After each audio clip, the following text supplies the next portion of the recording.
رضی اللہ تعالیٰ عنہ وہ صحابی ہیں کہ جب آپ کو خلافت عطا فرما دی گئی اور کئی ملکوں میں آپ کی خلافت کا ڈنکا بجنے لگا، لیکن قربان جائیں آپ کی عاجزی پر، اس سے ہمیں بڑا سبق سیکھنے کو ملتا ہے۔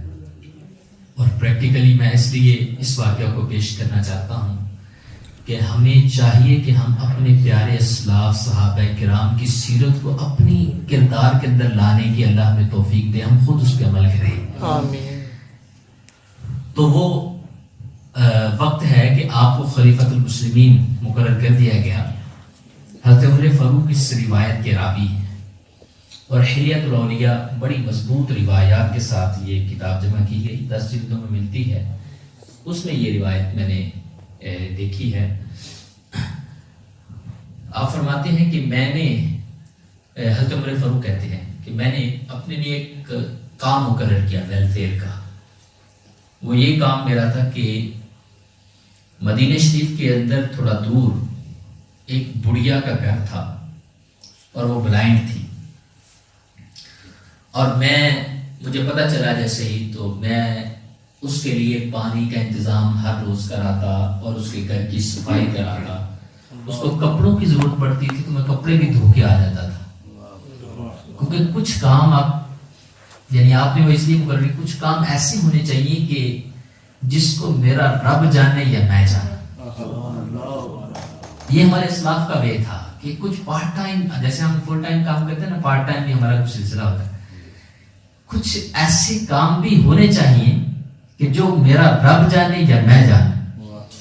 آپ فرماتے میں یہ کرنے کے لیے جاتا رہا، لیکن جب میں ایک دن وہاں پہنچا اپنے معمول کا کام کرنے کے لیے، صفائی کرنے کے لیے، اس بڑھیا کے کپڑے وغیرہ دھونے کے لیے، تو میں نے دیکھا کہ آلریڈی کپڑے دھل چکے ہیں، پانی آ چکا ہے، صفائی ہو چکی ہے۔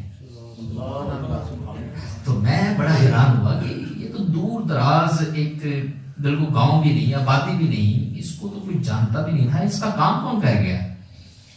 بہرحال میں نے سمجھا کہ کوئی شاید اللہ والا گزرا ہوا کر گیا ہوگا۔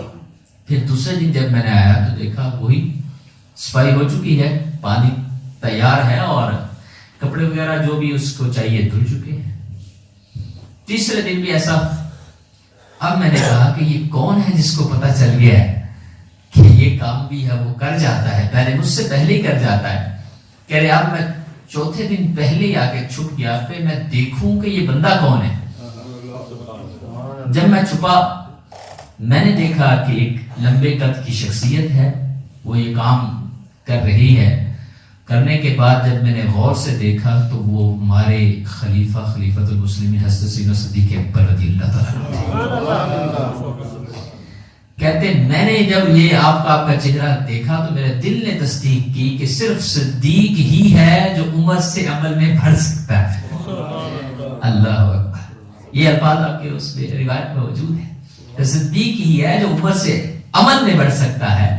تو یہ ہے ہمارے اسلاف کے یہ اس طرح کے کام کہ الحمدللہ وہ اپنے سٹیٹس وہ جس درجے پہ بھی ہوتے تھے، اخروی اعتبار سے بھی اور دینی اعتبار سے بھی اور ویسے بھی دنیاوی اعتبار سے جو ان کا درجہ تھا، اس درجے سے ہٹ کر وہ اس طرح کے اللہ کے مخلوق کے کام بھی کیا کرتے تھے، اور ان کے اندر عاجزی اس درجہ کی ہوا کرتی تھی۔ اللہ تعالیٰ عز و جل ان کی جو سیرت، اگر جب ہم صحابہ کی سیرت پڑھتے ہیں اور ان کے وہ واقعات پڑھتے ہیں، واقعی پھر ہمیں یہ کہنا پڑتا ہے کہ خدا کی قسم یہی وہ شخصیات تھیں جن کے لائق یہ تھا کہ نبی کریم صلی اللہ علیہ وسلم دنیا میں ان کو بشارت دیں کہ جس نے جنتی کو دیکھنا ہے وہ ان کو دیکھ لے، وہ صدیق کو دیکھ لے، وہ عمر کو دیکھ لے، وہ علی کو دیکھ لے، وہ عثمان کو دیکھ لے۔ وہ واقعی یہ اس لائق تھے کہ ان کے لیے یہ بشارتیں سنا